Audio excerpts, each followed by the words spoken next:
Martın 15-də Qusar şəhəri və rayonun müxtəlif ərazilərində magistral və kəndlərarası yollarının kənarında Konstitusiya və Suverenlik ili Novruz bayramı ilə əlaqədar nəzərdə tutulan tədbirlər çərçivəsində geniş miqyaslı ağac əkmə və iməclik tədbirləri həyata keçirilib. Ekoloji tarazlığın qorunması, cəmiyyətdə təbiətə qayğını təbliğ etmək məqsədi ilə rayon ərazisində həyata keçirilən aksiyada Qusar rayon icra hakimiyyətinin başçısı Sahir Məmmədxanov, idarə, müəssisə təşkilatların, kənd inzibati ərazi dairəsi üzrə nümayəndəlik və bələdiyyələrin kollektivləri, rayon icra hakimiyyəti başçısı aparatının əməkdaşları və rayon ictimaiyyəti iştirak ediblər. Ümumrayon iməcliyi çərçivəsində rayonun iqlim şəraitinə uyğun 500 ədəd həmişəyaşıl, 3000-ə yaxın yerli ağac növlərinə aid tinglər əkilib. İdarə və təşkilatların ərazilərində təmizlik, abadlıq işləri görülüb. Əkilən ağaclara aqrotexniki qaydada qulluq göstərilib. Ətraf ərazilər məişət tullantıları və kol-koslardan təmizlənib. Ətraf mühitin qorunması, ölkədə həyata keçirilən ekoloji tədbirlərdə yaxından iştirak etmək və ekoloji maariflənmə işinə töhfə vermək məqsədi ilə bu cür aksiya və tədbirlərin mütəmadi olaraq həyata keçirilməsi nəzərdə tutulur.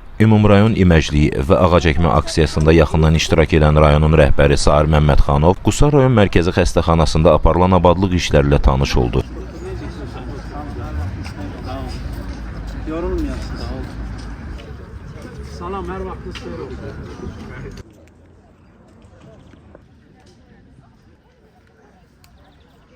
Sabahınız xeyir olsun. Salam. Necəsiniz? Salam, tamam.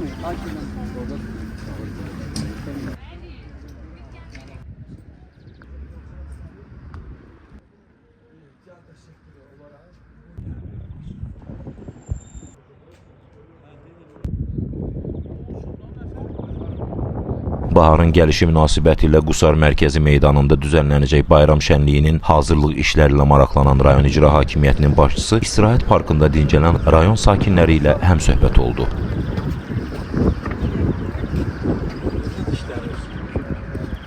Təqaüd alabilirsiniz. Harada işləmişsən əvvəllər?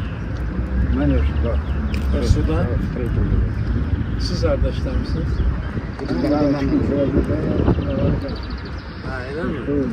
Neçə yaşınız var? Allah saxlasın. Mən 68'e gittim. Siz harada işləmişsiniz? Mən də Nələr işləməmişsiniz? Özsuda işlədim. Bir yerde yaşamışım. Ha, hamınız kollegasınız. Təqaüdünüz necədir? Çatdırabilirsiniz. Yaşarıq daha yaşayırıq. Pis yaxşı, belə hamısı belə, valla. Haradasa yaxşıdır, kimsə deyirsə yaxşıdır. İnanın. Öyle de Tüfəng atılmır, bomba atılmır. Ha, Başımız, sakitliğe çözdü. uşaqlarımız biz, Allah şəhidlərimizə rəhmət eləsin. Allah ruhları şad eləsin. Zamanımız rahatdır. Valla indi baxırsan başqa ölkələrdə olan qiyamətlərə deyirsən şükür Xudaya. Suriye. Valla Suriya götür, Ukrayna. Halim, ben size bir şey diyeyim karşılığında. Bu icranın arkasından giden bu plekenler var. Onu torbaların kırıp sindiri bastılar. İki tarafına.